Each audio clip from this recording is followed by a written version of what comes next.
Alright, hi everybody, and welcome back to Plastic Models by a Regular Dude, and part one of the build portion of the Italeri M47 patent in 1/35 scale. So let's get started. Alright, starting with part one, I need to get the lower hull off the sprue first. And what I'm going to do here, and just, you know, for anybody interested, there's going to be a lot of blah blah blah on here, because there's nothing worse than watching somebody do something without them saying what they're doing, or at least having print. So I'm going to kind of talk everybody through this and what's going on. So anyway, and when I get to repetitive stuff like installing a bunch of the same thing or anything like that, I'll do one and then I'll stop the video and continue on with the next deal, so it's not taking overly long doing the same stuff over and over again. So enough of that. All right, so we got the hull, and then I need to cut off I think I'll cut off all of the parts for the final drive first, which is on the B sprue, and they're not sided. Yes, they are. We got 18 and 13, and then we have 11 and 11, but they're different enough that I'll be able to tell what they are.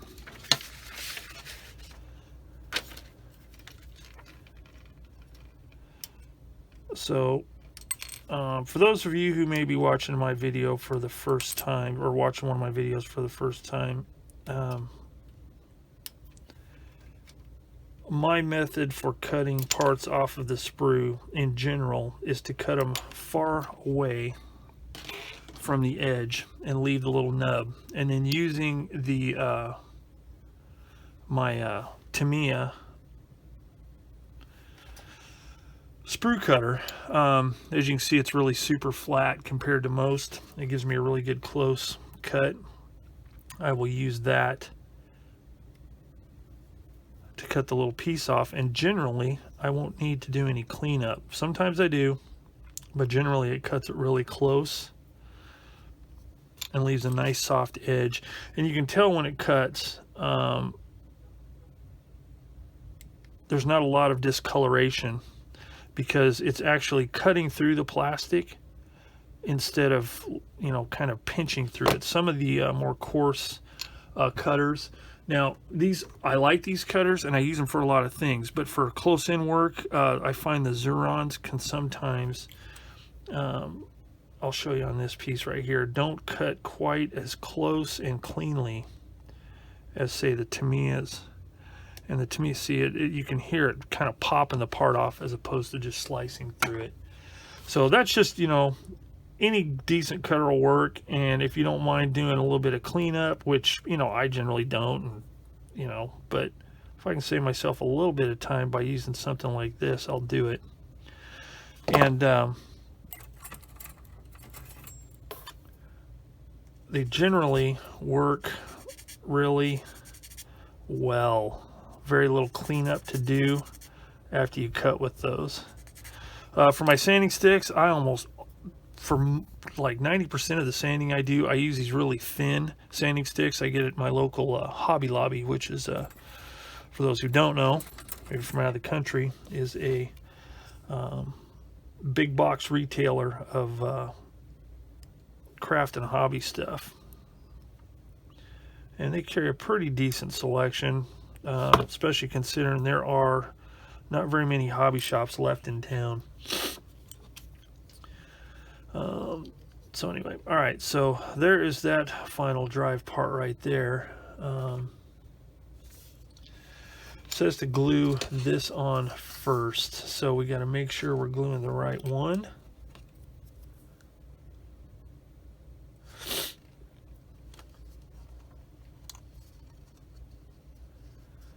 And it looks like that one.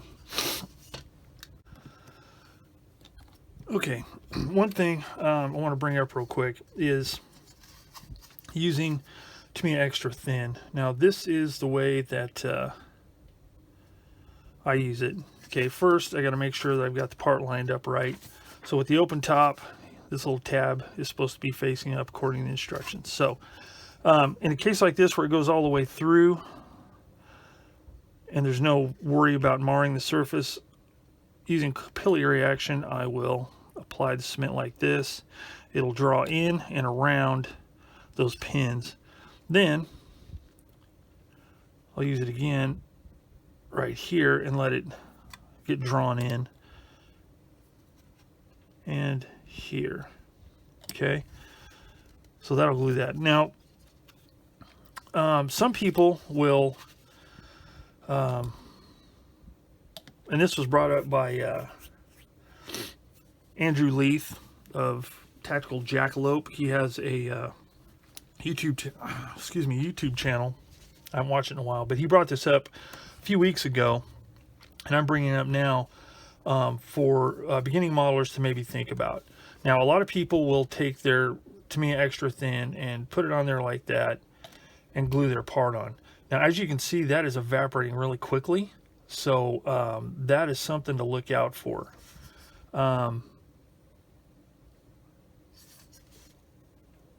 I do it this way that I've already shown you, as opposed to doing it this way, just because there's been times when I've had trouble getting the part fit in place, and by the time I get in place, it's mostly evaporated and it's no longer holding the parts together that well, and I risk knocking them off. Okay, I've seen it happen on videos before, and it's happened to me. So it's just something to think about. And if you're going to glue it like that, use something a little thicker, like the Model Master liquid cement or Revell Contacta, which is I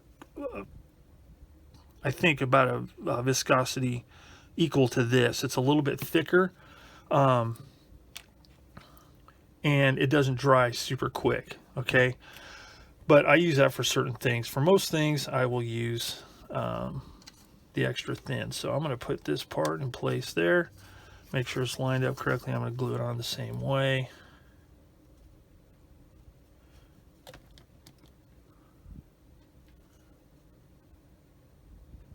And again, you know, a lot of people just glue their stuff on by putting it on there and then sticking the part on it, and that's fine. You know, if it works, it works. I have trouble with it sometimes, so I don't like doing that. So I use this method here. If you don't have access to Tamiya Extra Thin, this is real common in the States. Hobby Lobby carries it. They also carry the Extra Thin, but all of them have their uses. I don't stick to just one type of cement. So I've got that there. So now I need to glue these in place. Okay, so in a case like this, I'm going to use this, and here's why. Let me get it started. Okay, so every once in a while, after it's sat for a while, it comes with a little clean out pin. You just run it down the spout there and it'll get it all freshened up. But I just put just a little bit, start it, run along the edge. And one thing to keep in mind about this particular cement is it doesn't dry quite as fast as Tamiya Extra Thin, so you have a little bit of time to work with it, which will allow you to position parts. Try not to use too much to where it squeezes out of the seams, because that'll just save you a little bit of cleanup time.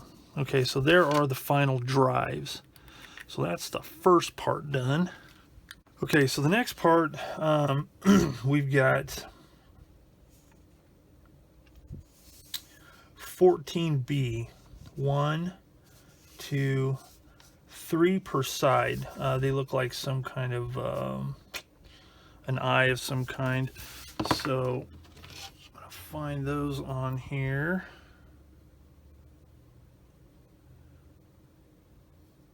Okay, they're right there. So there's a total of 6 of them. So I'll demonstrate how I clean up one, and then I'll cut the rest off camera.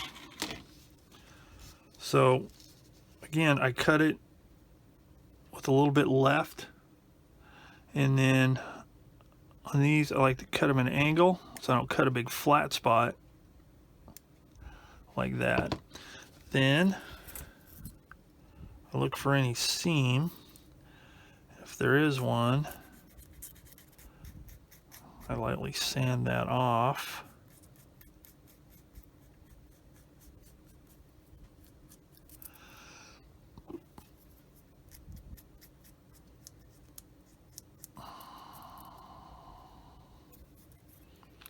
So those of you watching my video here, you could even consider this plastic models for beginners, because I'm being real basic here. So the rest of you, sorry. I'm sure it's kind of boring. I get my handy dandy tweezers, and then it fits in place. Oh, they just fit right on top like that. So now this is a case where I will use the extra thin. What I'll do is I'll put it on the end of the part like that, just enough, and I'll work quickly so I can fit it in place. Okay, make sure it's in place, and then I'm going to use it again and just touch it to the joint there, so it dissolves that plastic together really well. And then I'll give it a little push to really mash it in place and kind of bond the parts together. And there's that. And the reason I'm doing that one is because these other parts sit proud of the side of the hull. So those are the innermost parts, and that's why I want to do those first. So I'll cut the rest of them out, and you can see there's one there, there, there, there, and there. So I've demonstrated that one, making sure it's straight. So I'll cut the rest, clean them up, and get those glued into place, and then we'll move on to the next part. All right, so the next thing I want to do is I want to glue, or I want to put the drive sprockets together. And those parts are all the same as far as for both sides. So I'll do my same thing here.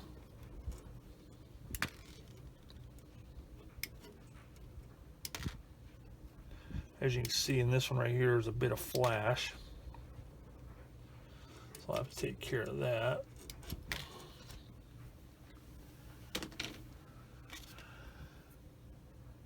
So cut the sprue gate off here. Fortunately, it gives you a pretty you can really tell where it goes. Now there's some ejection pin marks on there, but they're on the inside, so I'm not going to sweat them. And then I'm going to round off the tooth where the sprue is attached. And there's a bit of flash right here, so I'll trim that off. Okay, and then I'll clean this one up, same thing.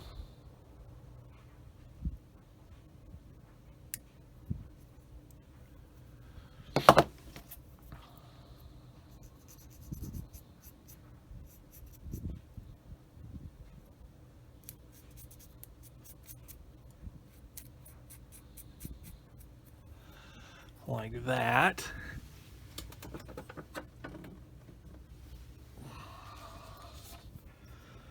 Then get that off and try not to leave a flat spot. That looks pretty good.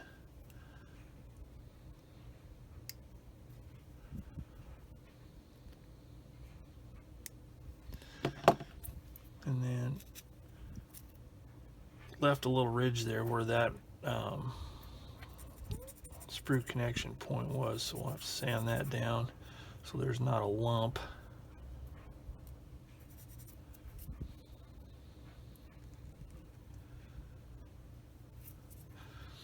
And probably not going to see much of that anyway because it's on the inside of that drive sprocket, but it's always best to not take any chances.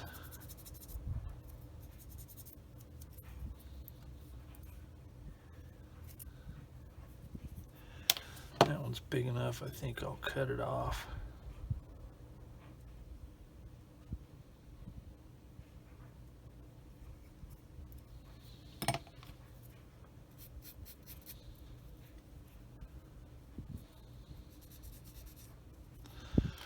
All right, and then I need to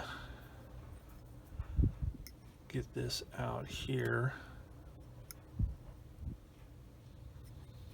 I'm going to tear out as much as I can.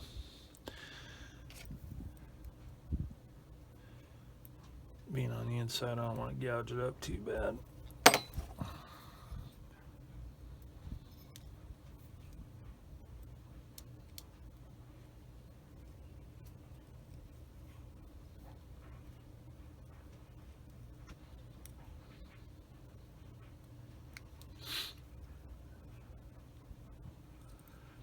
There we go.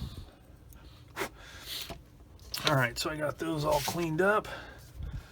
So then we take this part. Some more flash right there.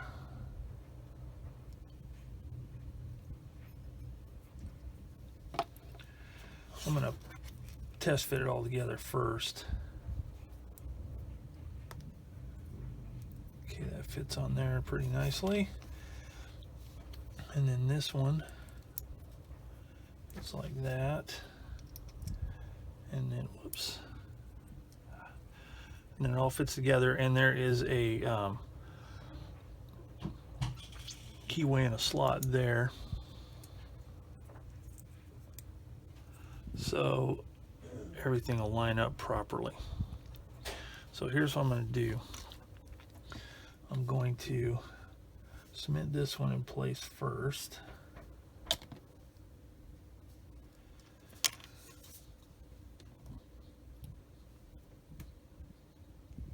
Then this one, so they stick.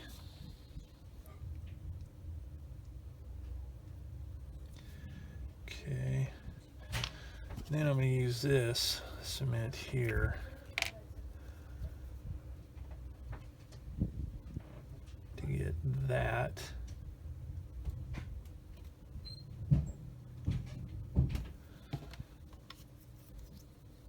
So you can't really get my brush down in between there very easily, like that.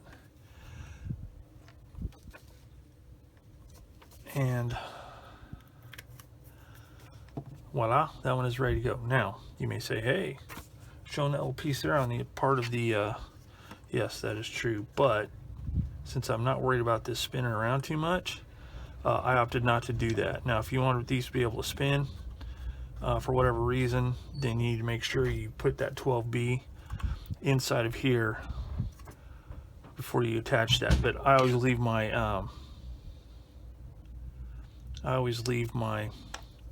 not always, but most of the time I leave the running gear off until I have painted and even some of the weathering on the inside of there.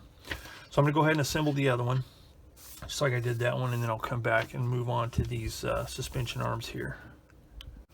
Okay, with the two drive sprockets done, it's time to move on to the parts on the other side. Now what I've done is I went ahead and put together all of this side, just to double check how everything fits together and make sure it all goes as planned. And as you can see, I bent this. I want to fix it real quick. But in doing so, I was able to discover a few things that might be helpful for others building this kit. So, whoa, man, once I fix that, there we go. All right, so let's take a look at what I've discovered here. So first, I'm going to glue this part 16 and 15 into place. So we got 16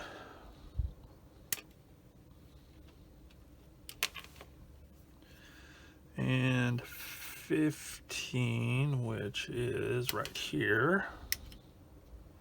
And the nice thing is you'd be hard pressed to put the wrong parts in place, with the exception of the middle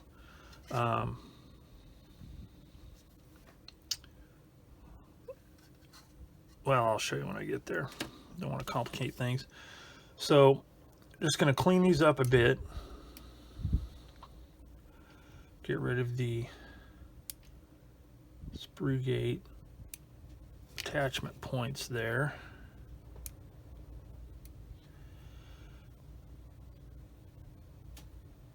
Now, one thing I want to make a note of real quick, is these parts. The detail's really good on them, and if you want to see how good the detail is on these parts, I'm going to put a link below in my description to a YouTube channel that probably anybody that builds armor will be totally familiar with, and that is the Chieftain's Hatch with Nick Moran, or Moran. I think he pronounces it Moran. But I'm going to put a link below for that channel. Particularly, he's got a 2-part series on the M47. He does a lot of detailed looks at various parts of the vehicle. So I'm going to put that in the comments below. And what triggered me to even think to do that is this right here, which is the idler wheel adjustment. So you can adjust track tension.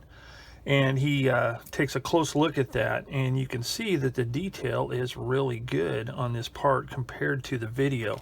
And it's just nice because you get a lot of really good close-ups of a lot of the different parts and areas of the vehicle, including the engine, which might be helpful for a person that wants to do a detailed up engine, because as I pointed out in the introduction to this project, I pointed out the engine that comes with the kit, and it's detailed pretty well for the limitations of a one-piece engine, injected molded engine. But with the appropriate source material, you could really detail it up good. And he has some pretty good shots of the inside of the various parts of the engine compartment.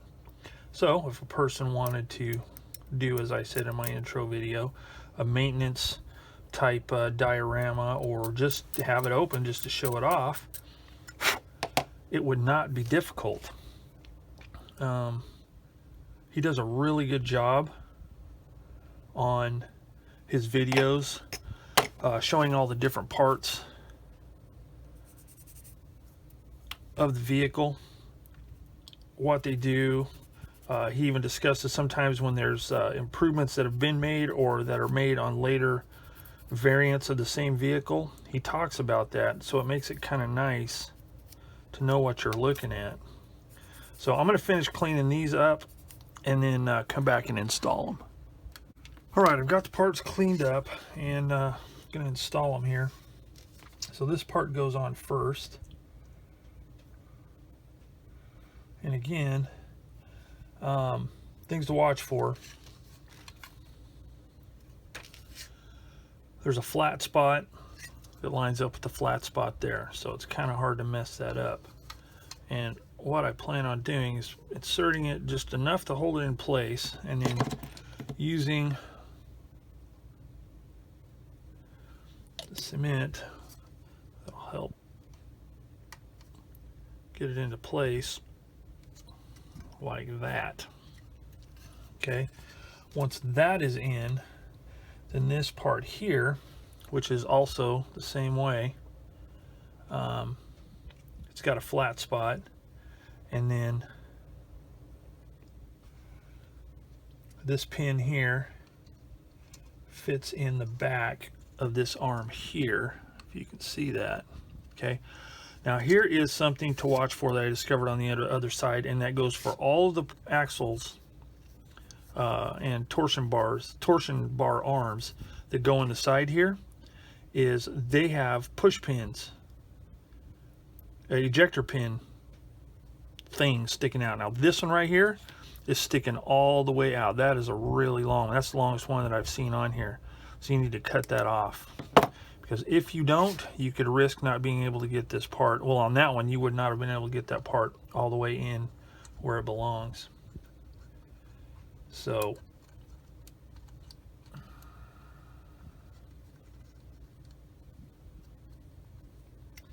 now it might have been a better idea, and I did it on the other side. I kind of linked these together and set them in place and then glued them. But, you know, since I was blabbing too much, I didn't do that. So I'm going to have to be careful here and be kind of tricky. Flex some parts. There we go. All right, there we go. So get that started. All right, and sorry I got kind of out of frame there. I don't know what I was doing, but anyway, I got the parts on here, and it's all ready to go. So there's that. So the next parts I need to do, I need to cut off the rest of these arms. Now there's two different types. There's 17B and 7B. The difference being 17B has a little loop on it.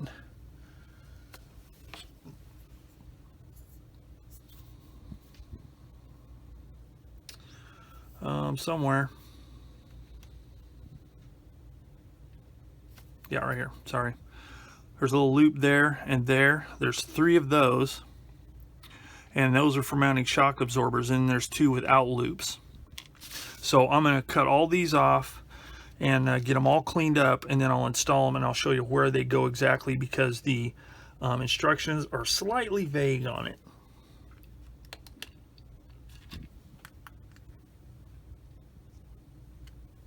Okay, I got most of the cleanup done, but here's something I wanted to talk about again. As you can see here and here, those are ejection points where the pins on the molds push the parts out. You want to make sure you cut those off, because if you don't, it could cause fit issues. And all of them, I see all of them have them, and they are, you want to make sure you don't cut off the wrong side, because that's the axle side, and you want to make sure that the wheels fit like they're supposed to, so don't cut those off. I'm not sure till in looking at the illustration, those are supposed to be there, so don't mistake those for ejector pin points. The backs are. Now on these axles here, it's not as big a deal, but where it goes into the hull, you need to make sure that they're cut off. It's quite simple. No extra sanding has been needed so far that I've seen. So just cut those babies off like that. All right, so now we're ready to glue these on. So the parts, the ones that have shocks are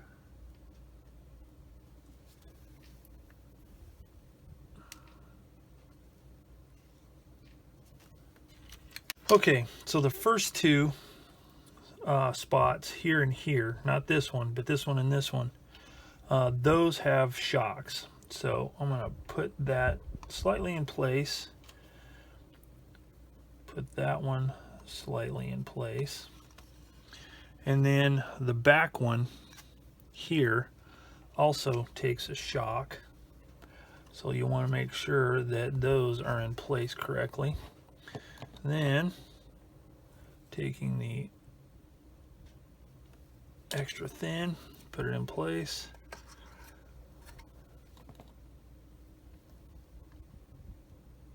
extra thin in place. And if it had all that extra part sticking out, these things would bottom out before they're supposed to. And that would cause much weeping and gnashing of teeth. So then the ones without the shock mounts go there. And there.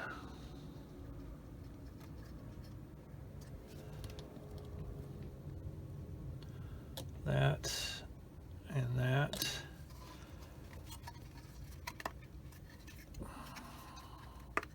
Just like that.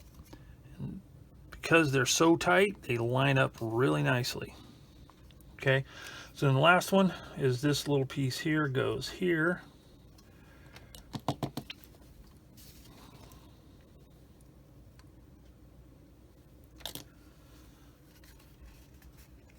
Thusly. All right. So we're all good to go there. All right. So next I need to cut off, the next parts I want to do are these 2B, which are the bump stops for these to keep them from going too far, and you know, it gives it a place to stop. So I'm going to cut those off real quick like, and these are real easy to clean up. As a matter of fact, you cut them really super close. That eliminates that bit of cleanup right there.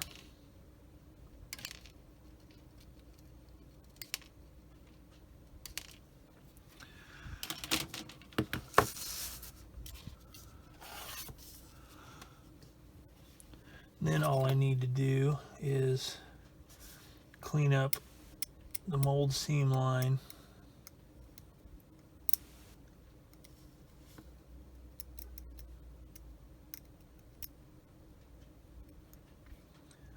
There. And then there's an ejection pin mark here. And some of them stand a little taller than the others, but they're real easy to clean off. Scrape it off with your knife like that. So let me clean all these up and then we'll come back and install them. Okay, all these parts are cleaned up and ready to go. So what I'm going to do is put them in place, and then I'll glue them all at once.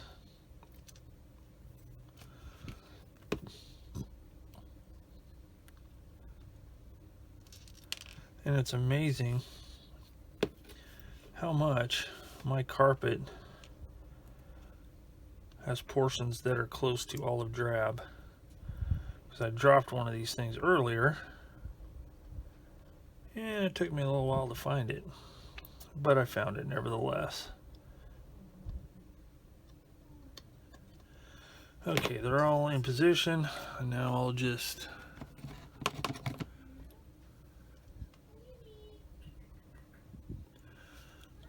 glue them.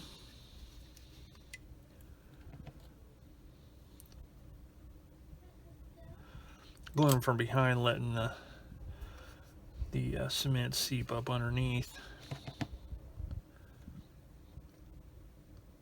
Because if the glue were to mar anything, it would be underneath.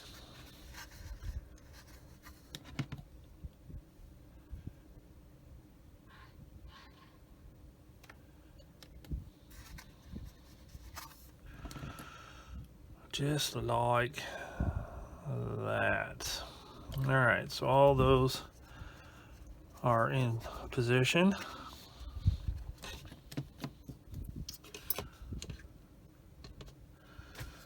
So next, I need to do the shocks.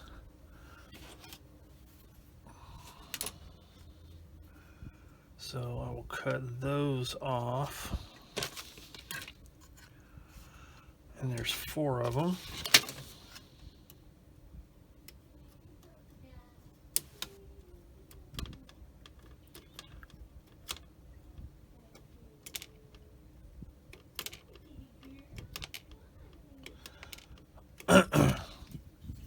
These have a bit of a seam line, but they're not bad. So I'll just show you how I kind of get one cleaned up, and then I'll do the others off camera. So on these, I use my sanding stick on both of the cylindrical parts, making sure to get where the two parts come together. So I do that on both sides, and then I'll just use my knife to smooth this mount.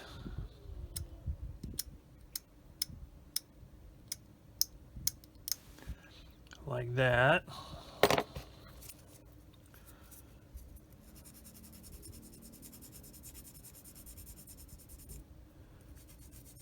Sand that. A little bit more. And it's ready to go. So the first one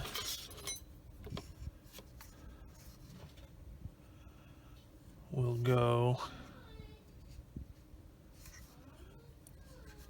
here, and the larger part of the shock, the larger diameter part, goes up top, and that one goes down low,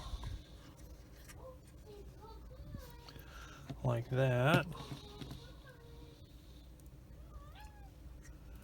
Get those glued, and that's basically all there is to it for that one. So I'll clean these other ones up, and then I'll come back and glue the rest on. Alright, so I got all these shocks cleaned up, so I will just put them in place like that.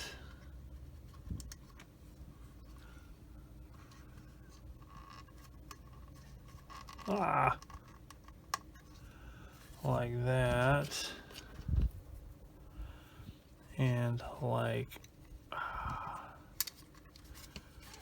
maybe like that. Whoops.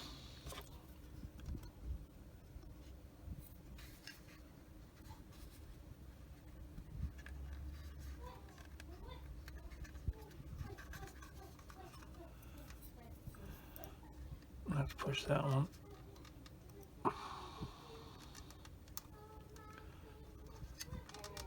There we go. All right, so those are all in place. So now I'll just put a little dab of cement on each one.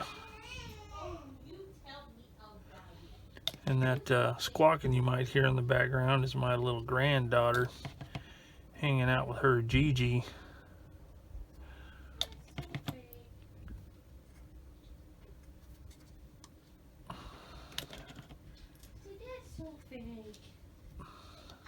Sounds like she's coming to see me. Oh, you recording? I am recording, and that is fine because my granddaughter takes precedent over everybody else. Ha ha. So anyway, they're all glued into place, and take a look and see what the next part is. So then the last part to glue on here will be this one here, which is 16B, and that's the one that fits right there and on that arm there for the idler adjustment. And if you watch that video I mentioned earlier about the M47 by Nick Moran, the Chieftain's hatch, he explains how all that works and what all these suspension parts are. So there's that. So that completes step 1 in its entirety and most of step 2. Alright, and then the last steps of this are the road wheels and the return rollers. So what I'm going to do is I'm going to start cutting all these return rollers and the road wheels off of the sprue and start cleaning those up. Alright, now I've got all the road wheels and the return rollers cut off. And in doing those, I do my usual method. Cut them off roughly from the sprue, and then cut them really close. Then any little rough pieces, just sand it off the sanding stick. Then what I do is I use this sanding sponge type deal, because normally on road wheels, on armored vehicles, on model kits, the seam runs down the middle of the tire portion, or even the metal portion sometimes, of the road wheel. And it's because the way the mold goes together, half of it's on one side, half it's on the other, and it's just, it can be real rough sanding those out. Whereas with this one, the seam line, the mold parting line, is right here on the edge. And I just sand that edge right there, knock that really sharp point off, and then you have a nice smooth road wheel on the outside edge. Then it's just a matter of gluing them together. And the way I do it is I just hold it there, put some of this along the middle there, like that, and then give it a twist so it spreads it evenly like that. And this is going to sound crazy, but I like to line up the sprue attachment points there for some crazy reason. I don't know why. And it also helps because sometimes the ejector pin marks on the inside of these wheels, which I'll show you in just a second, they're they don't protrude, but they'll have like a little bit of flashy looking stuff around the edges. And when you put them together without squeezing them real tight, you might see a little bit of a little crack of daylight in there. So that helps soften that up and break it down, so you get a nice clean, like that. Okay, and the last parts of this step are 23B and 26B, which are the caps that hold the road wheels in place, and the cap and axle that holds the return roller in place. So what I'm going to do is I'm going to cut them off and get them cleaned up, and then I'm going to put them in my little storage container, so I don't lose them, but they'll be off of here for painting, because I'm not going to attach the wheels until after I get the primer and the paint done, and possibly a little bit of weathering, which is SOP for my model building procedures, because it's just a little easier to do that kind of stuff without the wheels in place. You don't risk missing stuff. Now, I have done it before, and you know, it's not really any big deal, but I prefer to do it that way. So I'm going to get all these cut off, cleaned up, and put in here. Alright, so I got all of these pieces cut off, the axles and the caps. All the wheels are assembled, and return rollers are ready. So that finishes steps 1 and 2. So I'm going to call it quits right here. And next time, when I come back, we will start with step 3, which is the upper deck. Do steps 4, maybe 5. We'll see what the time is like. So that is the plan. So thanks for watching Plastic Models by a Regular Dude in the Italeri M47 in 1/35 scale. And I will see you all later.